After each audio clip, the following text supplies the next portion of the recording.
네, 제가 두 번째로 말씀드리게 돼서 대단히 다행이라고 생각합니다. 우리 서민아 교수님께서 바이오메디컬 공학이나 이런 개념들 여러분들한테 많이 소개시켜드리고 좋은 것도 많이 시켜드려가지고 아주 제가 마음이 좀 가볍습니다. 제가 이제 말씀드릴 거는 이제 공학자가 본 바이오메디컬 엔지니어링에 대한 것과 그런 것들이 우리 실생활 속에 어떻게 되어 있고 또 앞으로는 그럼 또 어떤 식의 연구를 해야지 되겠는가 그런 거에 대해서 말씀을 드리도록 하겠습니다. 간단히 제 소개를 지금 과분하게 잘 해주셨긴 했는데 제가 회사를 몇 군데 옮겼어요. 처음에 LG 갔다가 삼성 갔다가 삼성은 이제 처음에 삼성병원이 1994년도에 개원하고 95년도에 거기 생명과학연구소라고 같이 개원을 했을 때 제가 거기 이제 의공학을 하면서 조인을 하게 됐고요. 그러고 있다가 이제 그 종합기술원으로 이제 편제가 바뀌어 있다가 한양대학교 의과대학교 의공학교실에 있었다가 전북대학교에 있다가 이제 인하대로 오게 됐습니다. 인하대로 오게 된 배경은 제가 인하대가 모결해서 이렇게 왔습니다. 제가 하고 있는 이제 연구실 이름을 예전에 생체 정보 시스템 공학 연구실 그랬는데 너무 길어가지고 잘 이해드리도 홍보도 잘 안 되고 그래가지고 간단하게 그냥 바이 IT라고 했는데 역시 홍보는 잘 안 되는 것 같아요. 그래서 이게 이름이 문제가 아니구나 하는 생각을 합니다. 제가 지금 이제 우리 인하대학교 내 정보전자 공동연구소 소장을 하고 있는데 이건 이제 연구재단에서 2010년도에 중점연구소 사업이라고 하는 사업에 선정이 돼서 연간 한 6억 정도 안팎으로 지원을 받고 있습니다. 그 내용도 일부 조금 소개를 드리고요. 제가 하고 있는 연구는 이제 그 5가지 정도로 이렇게 그룹핑을 해봤습니다. 그래서 제가 이제 그 삼성 생명과학연구소에 있을 때부터 거기 이비인후과 계신 분들하고 그 보청기, 청각 쪽의 연구를 많이 했습니다. 그래서 지금도 제가 대한이비인후과 학회 회원이기도 하고 청각학회 회원이기도 하면서 거기 이제 공부 그룹도 같이 좀 MD분들하고 하고 있고요. 저는 이제 주로 엔지니어링을 하니까 알고리즘 같은 거 하죠. 보청기 만드는 것도 하면서 알고리즘 같은 거를 좀 하고요. 앱 같은 거 관련돼서 하기도 하고. 그리고 이제 요 좌측에 보이는 거는 요거는 이제 넥밴드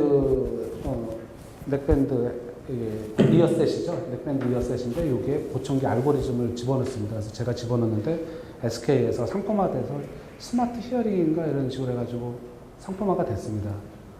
안 팔려가지고 많이 팔렸으면 제가 이게 월드 모바일 콩그레스 스페인에서 했을 때 가가지고는 전시하고 국내에 들어와서 무슨 국무총리 상임을 받긴 했대요. 근데 문제는 안 팔려가지고 그 안에 들어가는 여러 가지 알고리즘들이 있습니다. 피드백 컨트롤이니 스피치 인핸스먼트니 여러 가지 그런 알고리즘들을 제가 하고 있고요. 한국어 특성에 맞는 그 보청 알고리즘 이제 한국인하고 한국어의 특성이 있는데 그거에 맞게 청각이 소리가 크다고 청각이 잘 들리는 게 아니죠, 그렇죠? 그러니까 돈 1,000원짜리 스피커 사가지고 아무리 소리 키워봐야 안 들리는 건 마찬가지예요, 그렇죠?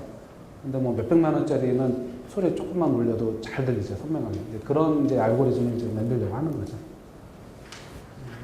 원래는 제가 이제 생체 신호 처리를 하면서 신호 처리를 주로 많이 하는 사람이죠. 근데 이제 신호 처리만 하기에는 좀 제약점이 있으니까 시스템적인 것까지 어프로치를 하는데 많은 시스템들이 있는데 제가 이제 주로 저는 전자공학 베이스니까 그런 쪽으로 이제 어프로치를 하고 있습니다. 그래서 이거는 저희 그 연구실에서 하고 있는데 보행 분석기 같은 건데요. 동작 분석기 같은 거 이런 걸 보면은 왜 영화 찍을 때도 마커 달고 카메라 해가지고 이렇게 달잖아요. 그런 것들은 이 제한된 공간 내에서밖에 안 되는데 예를 들어서 이제 뇌졸중 걸렸던 어떤 환자분이 재활훈련을 해야 되는데 집에서 하거나 직장에서 하거나 이런 평상시 하는 게 되게 중요하거든요. 평상시에 가지고 다니면서 할 게 없습니다. 그래서 이제 그런 거를 이제 염두에 두고 근전도도 좀 측정하고 악셀로미터도 넣고 그리고 이제 여기 무릎 이제 허리 이런 데 꺾이는 각도 정도를 이제 하는 그 연구실에서 이제 조잡하게 만들었죠, 일단은. 그래서 실험을 하고 있습니다. 그 다음에 이제 이건 넥밴드, 이거 개목걸이 같이 잘못되어 있는데, 넥밴드에다가 제가 이제 히어링 에이드 알고리즘을 넣었는데, 이거는 이제 뭐냐면 여기다가 삼축 가속도 센서를 넣어가지고 학생들이 거북목 그런 얘기들 많이 하잖아요. 목이 10도 정도 기울이면은 무게감 한 2배 느끼고 뭐 이래가지고 이제 결국 되는데 여기다가 가속도 센서 같은 걸 넣으면 이렇게 공부하고 있을 때 이제 예를 들어서 이제 시나리오죠. 예를 들어서 너무 오랫동안 어느 정도 일정 각도성 숙이고 있었으니 좀 한번 고개를 드시오 하라고 이렇게 가이드를 줄 수가 있잖아요. 그런 거. 이런 게 이제 보면은 아이폰에서 보면은 왜 하루에 몇 번씩 일어났다 앉으라고 그거 지금 하고 있죠. 앱으로만. 이제 그런 거로 이제 염두에 두고 인천에 있는 업체랑 같이 과제를 했던 겁니다. 그리고 이제 근전도 같은 거에서 의수 같은 거 조금 움직이는 거 뭐 이런 것도 좀 하고 있고 저도 이제 뉴럴 레코딩을 조금 하는데 이게 이제 연구소 제가 하는 과제 중에 일부인데 그 뉴럴 레코딩을 할 때 저는 이제 청각 쪽을 공부를 많이 해서 인공화학이라고 이렇게 우리나라에서도 아이들이 태어나면은 1000명 태어나면 1.5명 정도가 그 속에 있는 센서가 망가져서 태어납니다. 헤어셀이라고 하는. 그런데 그런 학생들이 2세 미만 때 인공화우라는 수술을 하면은 17, 18세가 됐을 때 정상 아동 학생들의 한 8, 90%까지 그 지능이나 학습 능력이 좋아지는데 한 16세, 12, 3세 이상 한 결과를 보면 아무리 공부를 해도 50%, 60%밖에 못 따라갑니다. 그러니까 조기 발견을 해서 이제 조기로 이제 어떤 이제 저기를 해줘야 되죠. 그랬는데 이제 그런 연구는 많이 돼 있고 저는 이제 그 중에서 그 옆에 있는 세방고리관이라고 하는 그래서 평형관계 그런 거에 대한 레코딩을 지금 그 인하대병원 쪽에서 하고 있습니다. 그리고 이거는 이제 전정 안반사라고 이렇게 회전 자극 주고 할 때 눈의 움직임 이런 게 다 평형 기능에 관련된 거고요. 그런 레코딩을 이제 좀 하고 있습니다. 그래서 요거로 이런 것들을 조금 이제 좀 확장해 나가면 이제 뭐 3D 이미지 이렇게 그 VR로 봤을 때 뭐 조금 모션 시크니스 같은 거라든지 이런 거에 대한 연결이 되고요. 그래서 제 연구는 간단히 그렇게 하고요.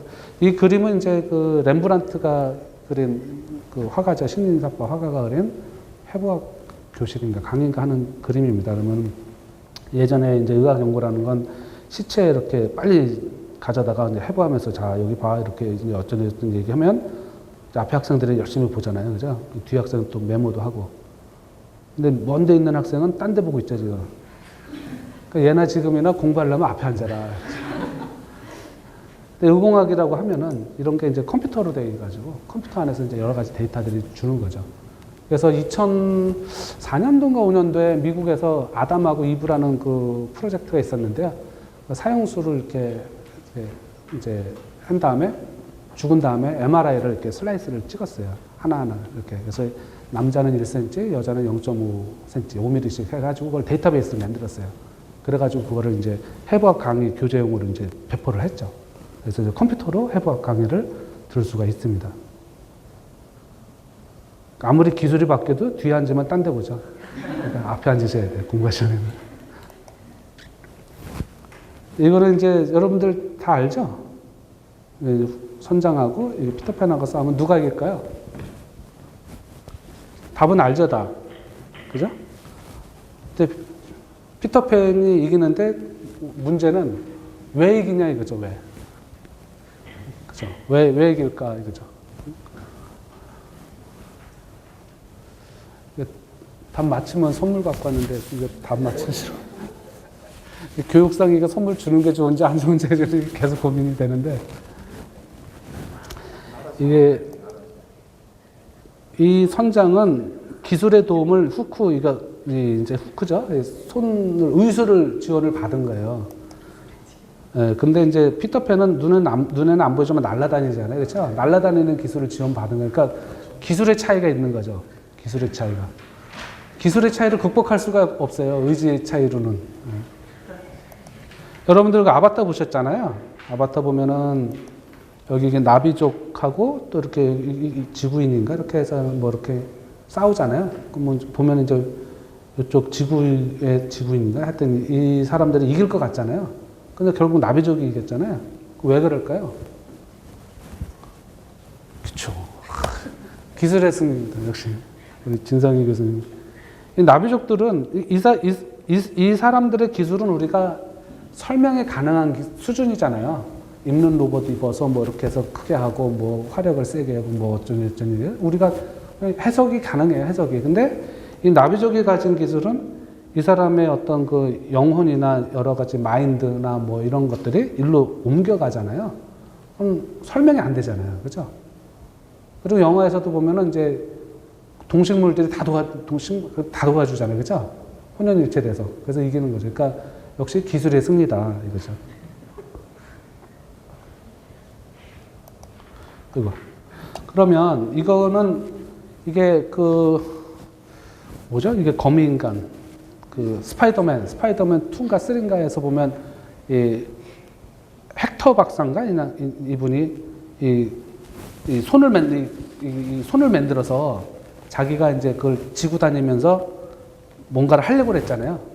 그래서 이때 이 자기 신체하고 이 기계의 손하고 결합을 하는 최종이 마지막에 여기 뒤쪽에 뒤통수에 있는데 손에다가 이 기계의 어떤 그 중앙 처리 장치를 연결을 하는 거예요. 그래서 이제 손에서 이제 운동신경이나 이런 걸 제어하니까 자기가 그 기계 손을 자기 운동신경으로 제어를 하려고 했는데 반대로 제어를 당하죠. 그래서 이거를 착용하는 순간 나쁜 사람이 돼가지고 이제 나쁜 짓 하고 다니잖아요. 아까 그 서민아 교수님 강연 파일을 보셨기 때문에 여기 계신 분들은 아, 이런 세상이 올 것이다라고 생각을 할 것 같아요. 안 보셨으면은 그거를 여러분들이 여기 계신 분들이 안 보셨으면 딴 데서 물어보면 아, 저거 안 돼 그럴 텐데 이제 여러분들은 가능하실 거라고 생각할 겁니다. 그러면 문제는 언제 가능하냐 이거죠. 이게 언제 향후 10년 이내? 향후 뭐 20년 이내? 언제 가능할까요? 맞습니다. 역시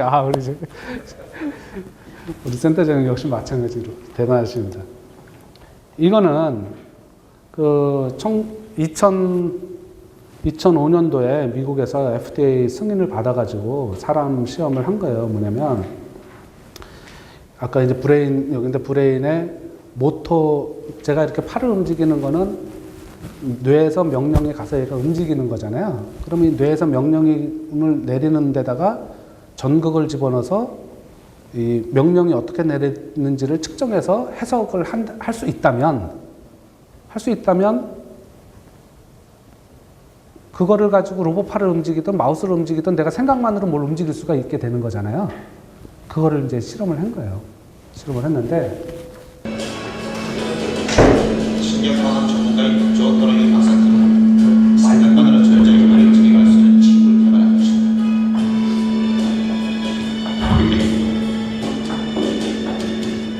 Go to the first email, which is congrats.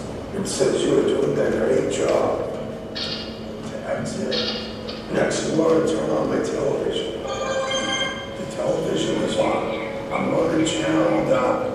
이분이 지금 얘기를 하는 게 말도 움직이는 게 아니라 그냥 그 저희들을 위해서 설명을 해주는 거고 생각으로 이제 하는 거죠. 근데 이제 생각을 하는데 가만히 보면 이제 머리가 조금 움직이는 게 보여니까 생각만으로는 안 되니까 애를 쓰는 거죠. 그래도 이제 하고 있는 거예요.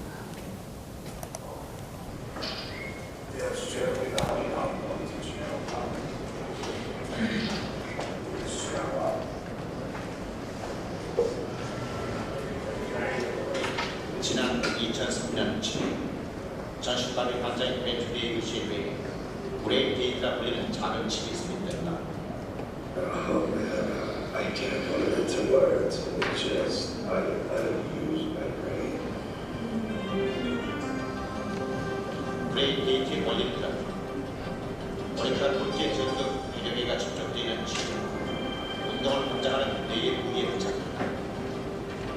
전극을 내어준 정보는 데이터를 분석하는 컴퓨터에 의해 해석됩니다. 그 시대로 변기는 작동합니다. Our basic science question was how you turn your thoughts into action. We were very interested in how you think about making a movement and how the brain computes that or changes it into something that makes your muscles move the way you want to move. It will give me a sense of independence. Not as much as I like, but I think it's going to give me some independence. For me, that'd be wonderful. 생각만으로 변기를 작동시키다 고객 집중차 불가능한 인들에게 희망의 메시지다. 조만간 되겠죠? 그죠? 이제 비디오 보고 나니까 야 저거 내년에 될지도 모르겠는데 하는 생각도 들죠. 예, 얼마 안 남았습니다. 지금도 시범적으로 하면은 일부분 될 수도 있을 거예요, 사실은. 근데 이제 항상 뭐 저렇게 뭐 부작용 없이 예를 들어서 그렇게 한다는 거는 좀 시간이 많이 걸리겠죠.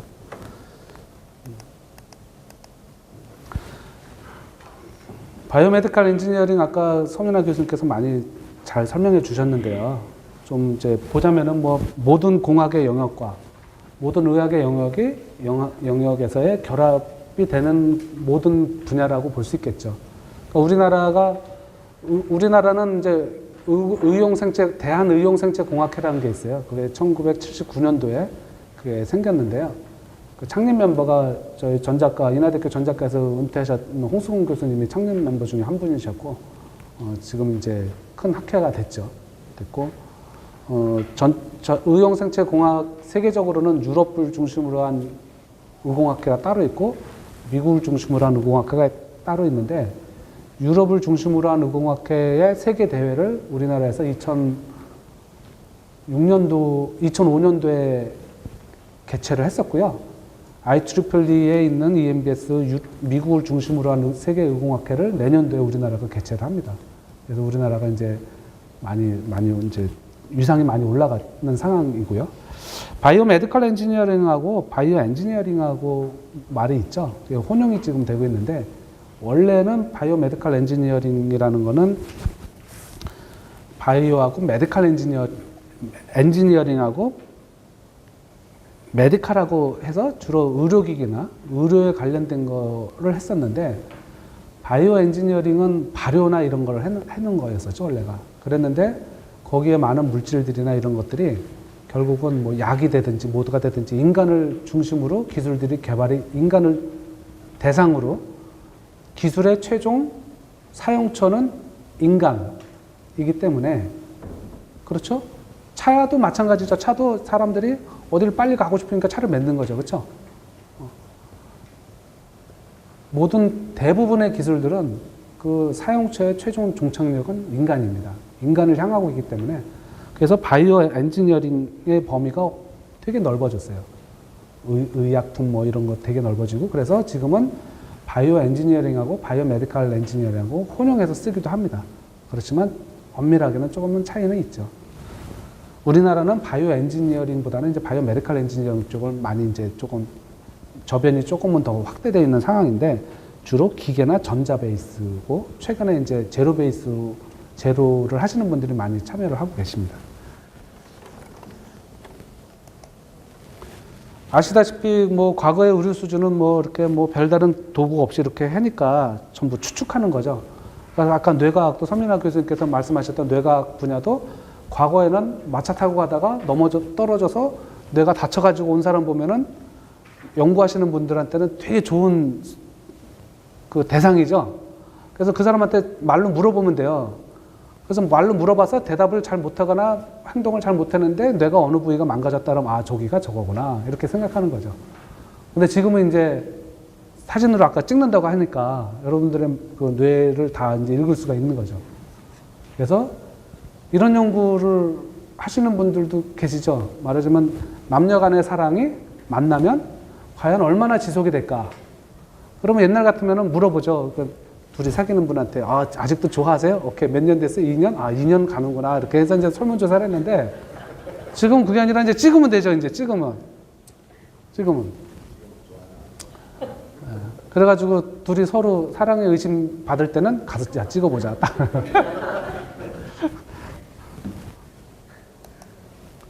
현재는 지금 이제 뭐 보면서 하고 옛날에 못하던 수술도 하고 다 이렇게 하는 것들이죠. 이게 다 그 엔지니어링의 기술이 뒷받침이 되기 때문에 이런 게 가능합니다. 그래서 그 EBS나 이런 데 보면 명의 같은 거 나오잖아요.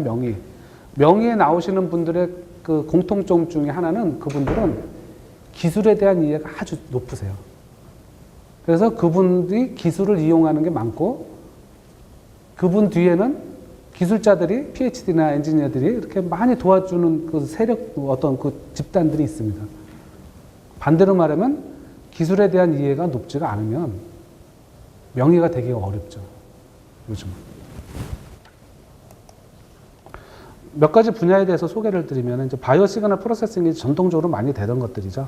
그래서 예전에는 이제 뭐 여러 가지 뭐 이런 복잡한 기계들 많이 가지고 있었는데 그게 이제 웨어러블로 되고 그러다 보니까 병원 내에서도 환자를 케어하는 거가 예를 들어서 이거랑 똑같은 거죠.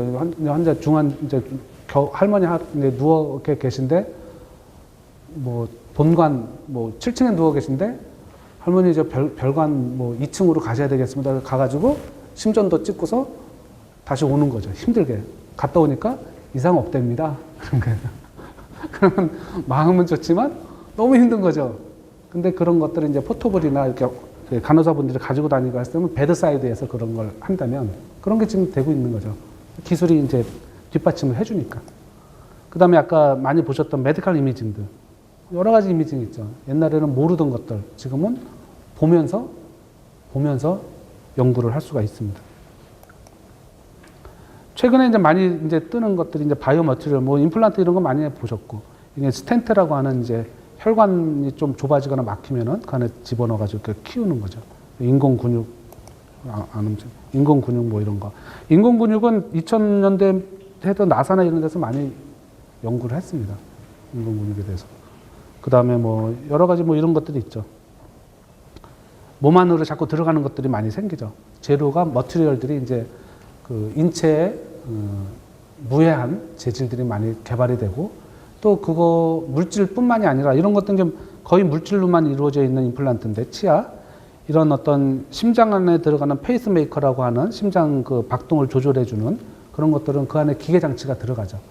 그런 것들에 대한 안정성 설계 뭐 여러 가지 설계들이 이제 좋아졌기 때문에 그런 거를 몸에 지니고 다닐 수가 있게 된 거죠.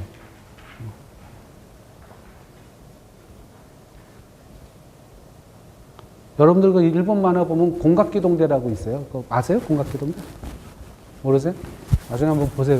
거기 보면 어떤 그런 기술들에 대한 거가 나와요. 어떤 타이피스트가 손이 로봇팔이에요. 로봇팔. 그래서 막 타이핑을 자기가 치는 것보다 엄청난 속도로 더 빨리 쳐요. 그러면 지금은 몸에다가 뭔가를 기계를 넣는 걸 엄청 싫어하지만 나중에는 특정 목적을 위해서 스스로 기계를 착용할 수도 있다. 바뀔 겁니다. 예, 그런 것들이 이제 그 또 분야를 보면 바이오 일렉트로 메카닉 이건 이제 되게 이제 엔지니어링이죠. 뭐 계단을 오르락 내리락하는 휠체어, 뭐 먹는 내시경, 뭐 뿐 아니라 이렇게 검사하는 쥔에 대해서 이렇게 검사하는 뭐 이런 것들. 우리나라는 지금 쥔 검사하는 거를 법적으로 허용을 안 하지만 미국이나 이런데 다른 나라들은 하죠. 그래서 100만 원 있으면 자기가 이제 진 분석한 데이터를 다 가지고 있을 수가 있죠. 나중에 이제 뭐 좋은지 안 좋은지 모르지만 결혼하기 전에 이제 그 서로 교환해서 하자가 없구나 우리 결혼해도 되겠다. 그리고 이제 한 3개월 있다가 야 가서 뇌 한번 찍어보자 그래서 아직도 좋아하는구나. 이런 것들은 존스 홉킨스에서 이제 그 양팔이 없는 분인데요. 뇌로서 이 팔을 제어하는 거는 아직은 침습적이고 뭐 이제 수술해야 되고 이렇게 돼서 못 하는데 이분은 여기다가 뇌에서 명령이 나가는 그 신경 신호를 여기서 뽑아냈어요. 그래서 여기다가 로봇팔을 만들었어요. 그래서 마치 생각하면 팔이 움직이듯이 100%는 아니지만 그런 식으로 이제 양팔을 움직이는 것들을 이제 수술을 한 거죠. 이런 이제 시범적인 케이스들은 세계적으로 여러 군데입니다. 여러 군데.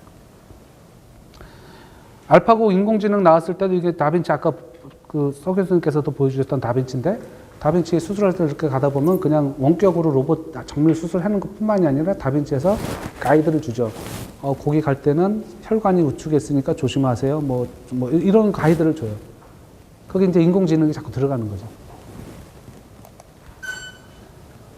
이렇게 이제 전통적으로 의료기기나 병원에서 쓰이는 어떤 그런 거 말고도 우리 일상생활에서 그 바이오 메디컬 엔지니어링의 그 내용들을 알 수가 있습니다. 뭐 간단하게는 뭐 체중 재는 거부터 뭐 이거 혈당 재는 거 뭐 이런 것들 그다음에 이제 핏빛이나 뭐 여러 가지 이거 퓨어밴드 뭐 이런 것들 이제 좀 뭐 하고 있죠. 그런 것들 하고 있고 이런 것들은 이제 뭐 레코더죠. 레코더 저기 바코드 레코더 이런 거 있고 그다음에 이제 활동량 측정하는 거는 스포츠에서도 보면 이영표 박지성 선수가 한 게임 하면 한 11km 뛰나 뭐 그렇게 뛰죠. 그렇죠? 그래서 딴 사람들은 9km 뛰고 뭐 뛰는데 박지성 선수는 11km 뛴다.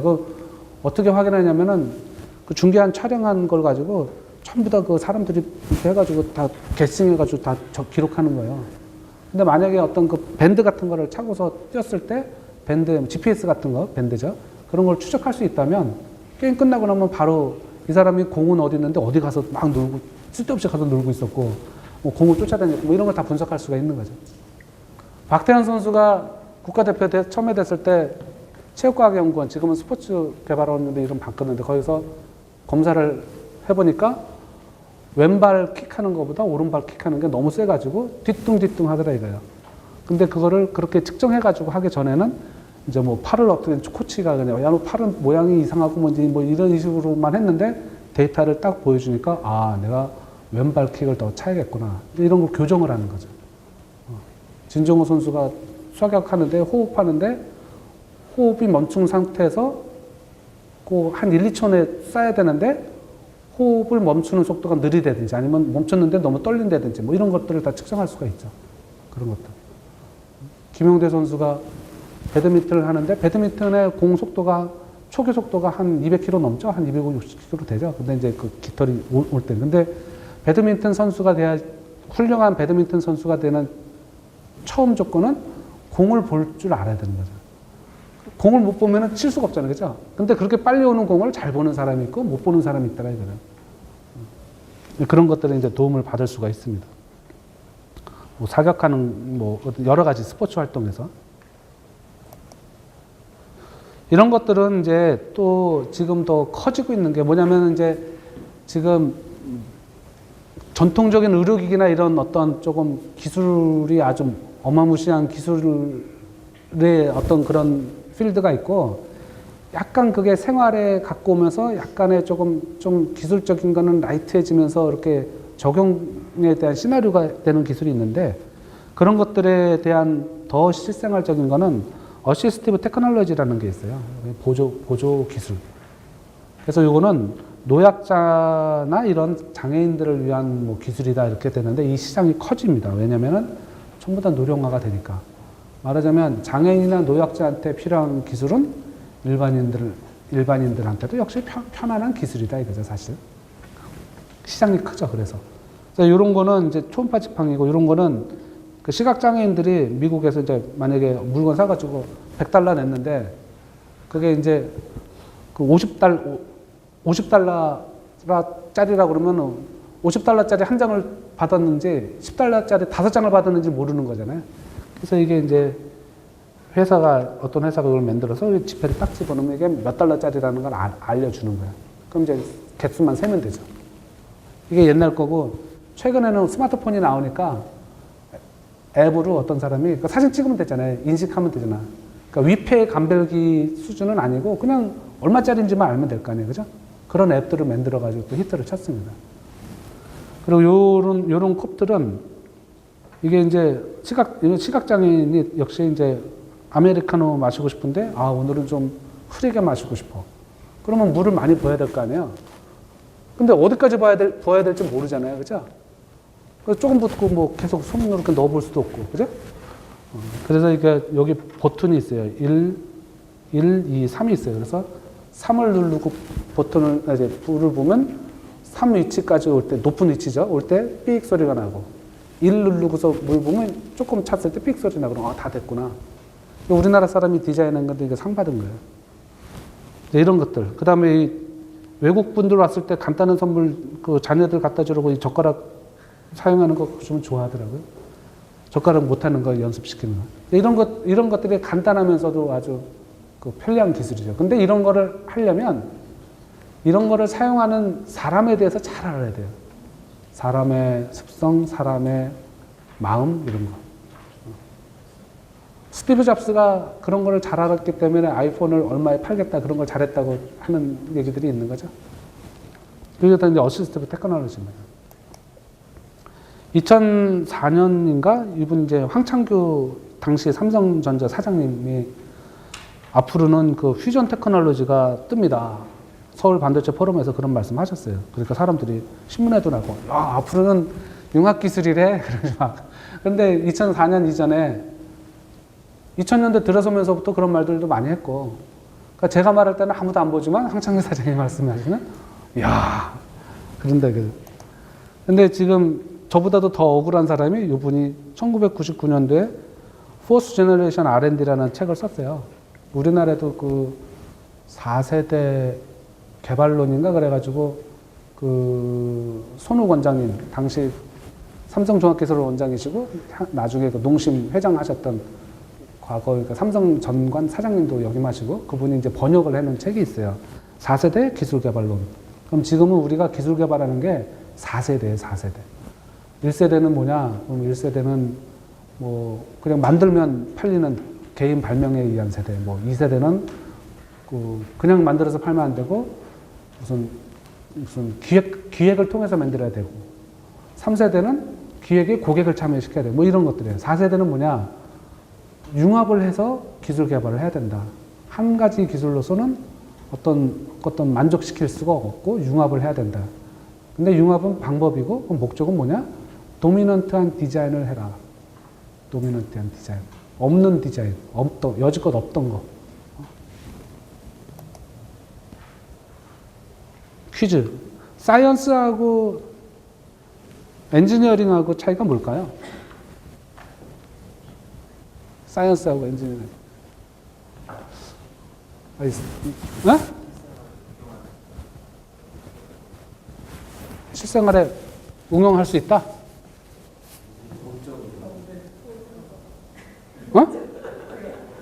엔지니어링은 돈이 되는 게 결국은 최종적인 목적이 되는 거고 사이언스는 그냥 학구적인 그런 거라고.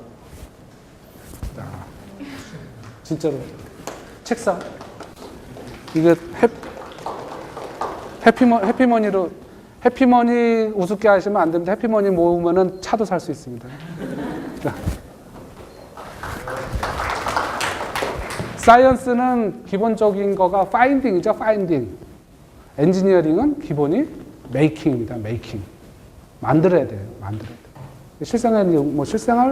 실생활에 응용하든 아니면은 뭐 연구에 응용하든. 아까 바이오메디컬 엔지니어링은 두 가지 방향이 있어요. 엔지니어링적인 기술이나 이런 노하우를 가지고 메디컬적인 프로블럼을 해결하는 방향, 그게 의료기기 만들고 등등 하는 거죠. 아니면은 의료나 어떤 생물학적인 어떤 지식을 가지고 엔지니어링의 자체의 문제를 해결하는 거, 그거를 바이오미메틱 뭐 그렇게 나갈 수가 있는 거죠. 생체 모방형 기술. 결국은 근데 엔지니어링은 이제 메이킹인데 아무거나 만들면 안 된다 이 소리죠. 이노베이티브 프로덕트를 만들어야 된다. 이게 도미넌트 디자인 똑같은 거예요.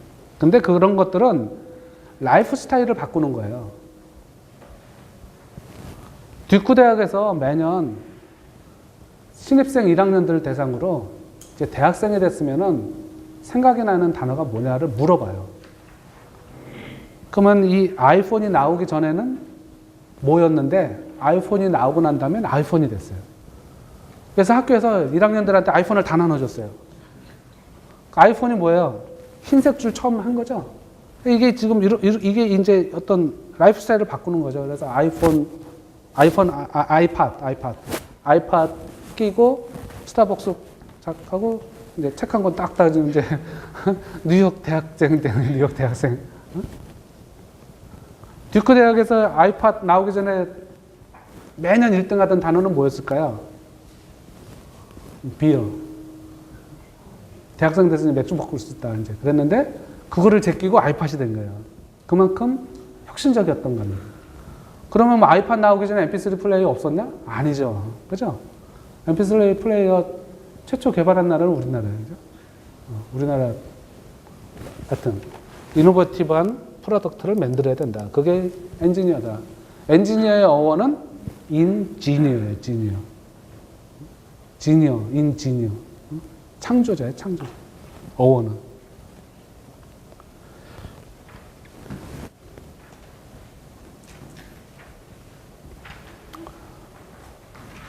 창의력이 중요하겠죠? 그죠? 창의력이 중요합니다. 아까 말씀드린 대로 인간을 향하고 있습니다. 많은 기술들이. 대부분의 기술들이.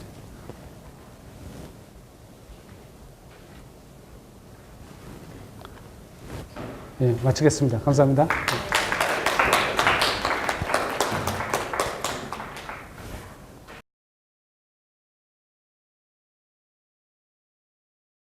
첫 번째 가입자이신 서민아 교수님과 지금 현재 하신 이상민 교수님께 혹시 질문하고 싶으신 내용이 있으시면 질문 받도록 하겠습니다. 마이크 준비되어 있습니다.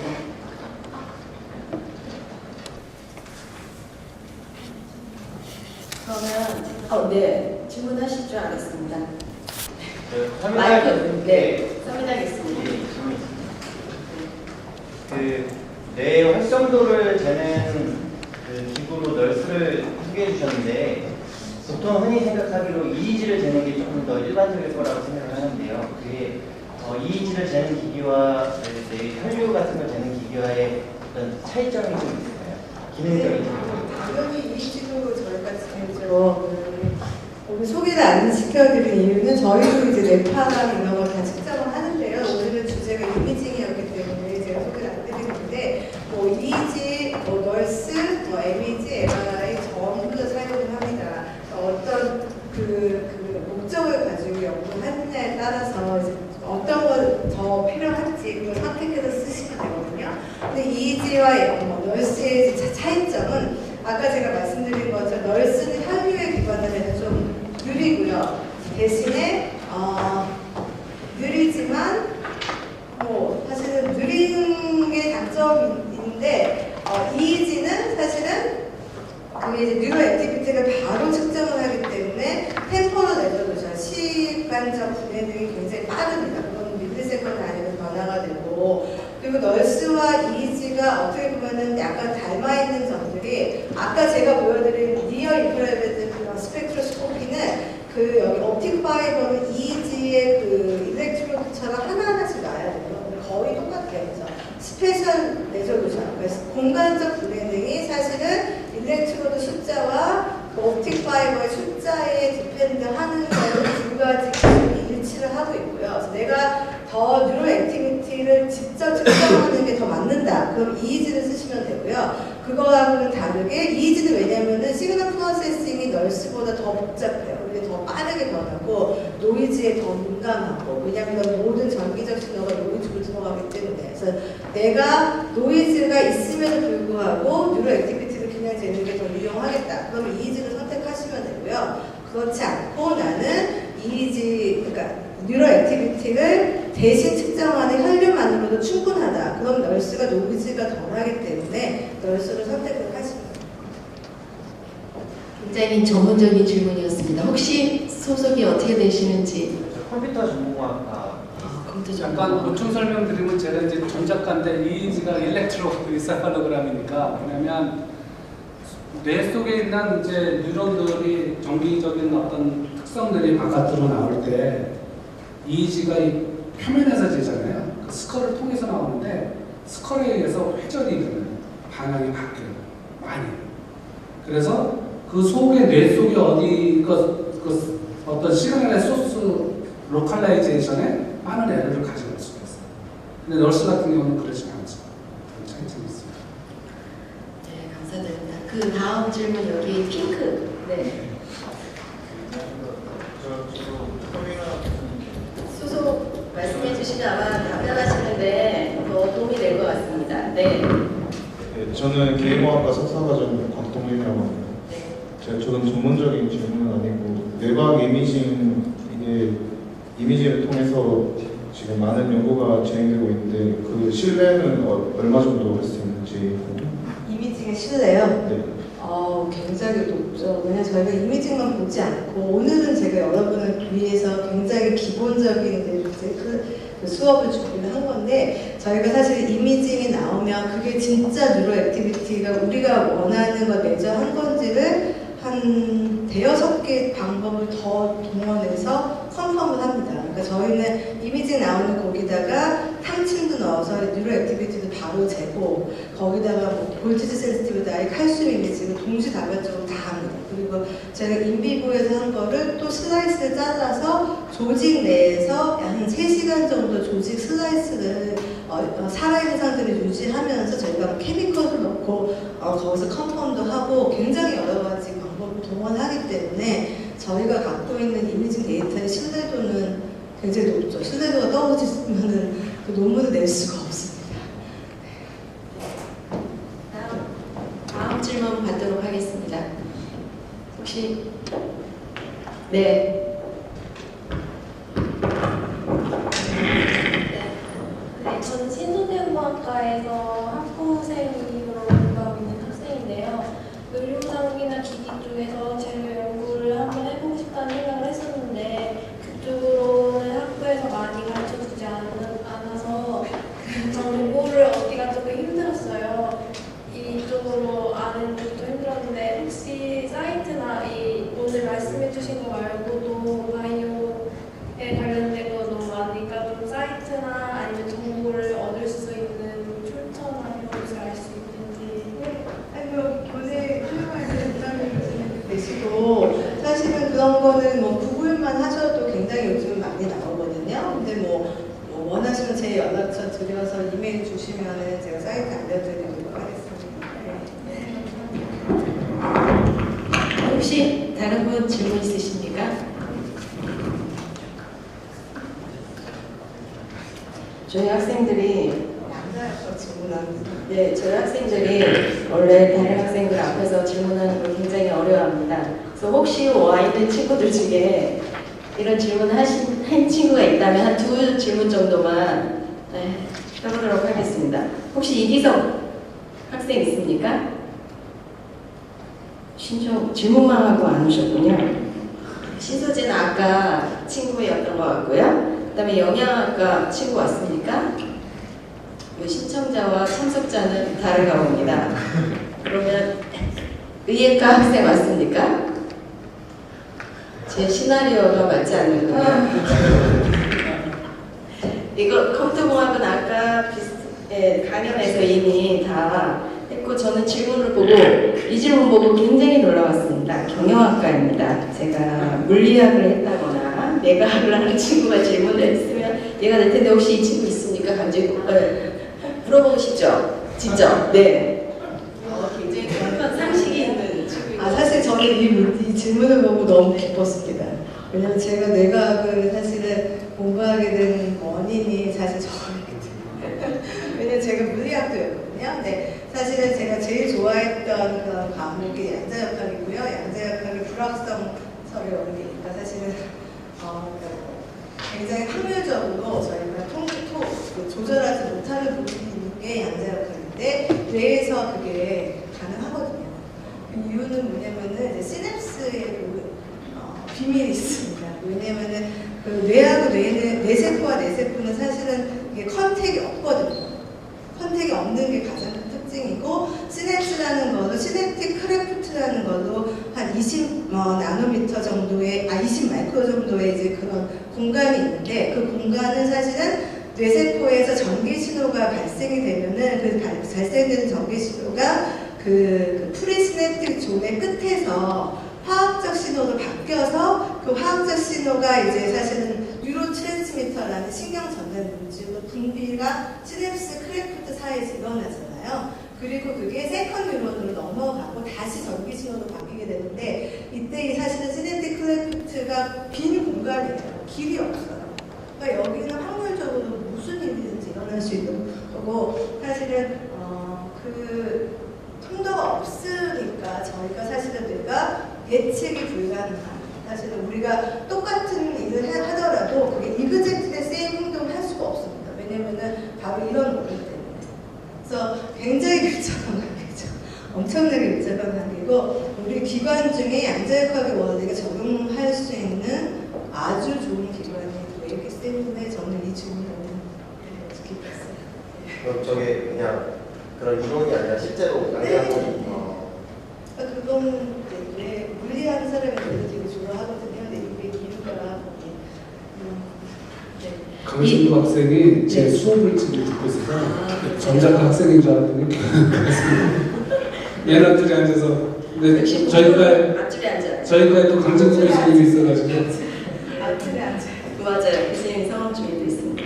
제가 여기까지는 좀 그런데 그 다음부터는 학생이 안 와도 다른 학생들이 궁금해할 만한 질문 2가지만 두 분께 여쭤보고 마무리하도록 하겠습니다. 하나는 이제 저도 주변에서 융합 연구 하시는 분들 많이 계시고 그런데 굉장히 학자들도 힘들어하시거든요. 그래서 혹시 두 분이 융합적인 분야의 연구를 하시니까 학생들도 아마 궁금할 것 같은데 이런 융합적인 연구를 할 때 본인은 한 분야의 어떤 전공을 지금 하고 있잖아요. 근데 가장 중요한 역량이 무엇인지 어떤 걸 준비를 해야 되는지 이런 것들 조언을 해주시면 도움이 될 것 같습니다.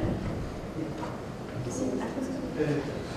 그러면 제가 먼저 말씀드리면 그 융합이라는 거는 이제 그 목적이 아니라 이제 방법이죠. 어떤 목적을 위해서 융합을 하는데 뭐 여러분들 뭐 화성인, 뭐 금성인 그런 얘기 있잖아요.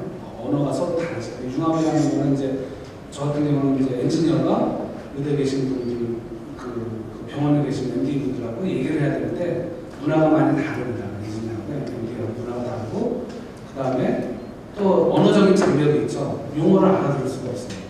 제가 예를 들어서 뭐 신호 처리를 해서 뭐 밴드패스 필터를 해가지고 그거 하면 해결이 될 것 같습니다. 그러면 그분을 잘 못 알아듣고 그분이 또 뭐 아나토미한 거 뭐 청각 저도 고생 많이 했죠. 몇년 그런 얘기하면 또 못 알아듣고 그럼 말은 한국말인데 못 알아듣는 거죠. 그래서 그런 언어적인 장벽을 넘어야 되고 정서적인 장벽을 넘어야 됩니다. 그러려면 공부를 좀 많이 해야 되죠.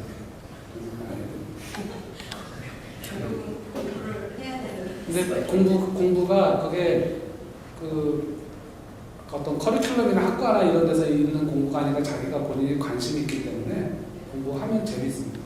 미국에서 말을 조금 더 길게 하자면 미국에서 2004년도에 IEEE에서 미국 정보센터공학회에서 EMBS 세션에서 어떻게 의공학을 가르쳐야 되겠는가 그거 공부할 게 많잖아요. 엔지니어링 적인 공부 다 해야 되지. 또 뭐 메디컬적인 공부 다 해야 되지.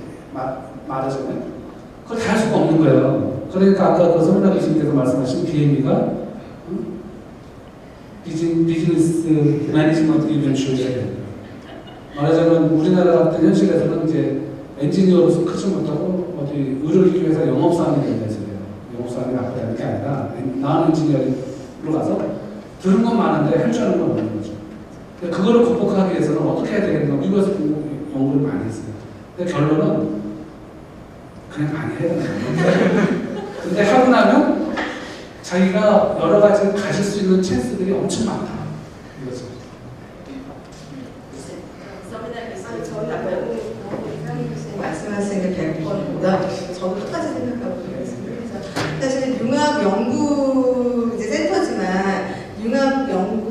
융합이라고 저희가 그대로 배워서 그걸 융합이라고 생각하면 좀 모자르고요. 교수님 말씀하신 것처럼 사실 내가 궁금해하는 부분들을 나 스스로 찾으면서 사실은 이게 전부를 다 저희가 맨날 그 퀘스천을 받아요. 그러니까 BM이라는 게 너무 여러 가지를 얕게 배우면 깊이가 없지 않겠느냐. 그럼 이건 사실은 그냥 뭐 그 전자공학이나 화학공학을 그걸 전공한 학생들에 비해서 그 전공 지식이 떨어지지 않느냐. 사실 맞죠. 그대로 만약에 시간적인 것이 똑같다면. 근데 사실은 융합과에 있는 학생들은 조금 더 이제 사실 욕심이 많은 학생들이 융합 연구에 적합합니다. 그러니까 자기가 남보다 한 2배, 3배 노력을 해서 내가 원하는 융합 연구를 하고자 하는 마음이 확고한 학생이라면 굉장히 적합한데 나는 똑같은 그냥 거기 전자과 학생들이 10시간 하고 내가 10시간 하는 거 그만큼만 하게 되면은 사실 깊이가 없는 게 맞고요. 그래서 교수님 말씀하신 대로 공부를 많이 하는 게 정답이고 저는 사실은 그거 너무 제가 몸소 당해서 제가 물리과에 있다가 비리비를 가면서 뇌과학의 수업을 한 개도 못 알아들어서 첫 시가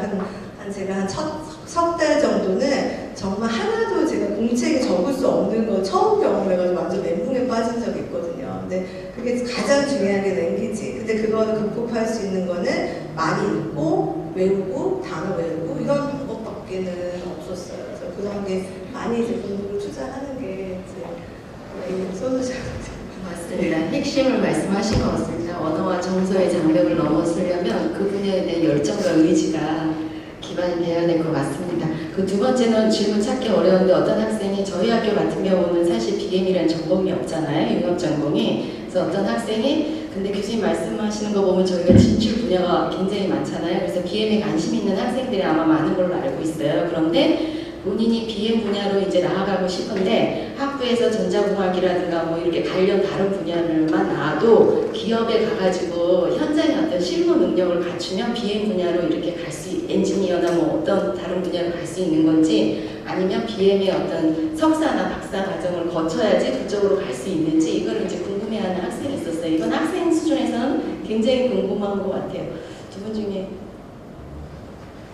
한 분이 설명하셔도 될 것 같습니다. 이거. 네. 해주시죠. 저도 궁금한데. 근데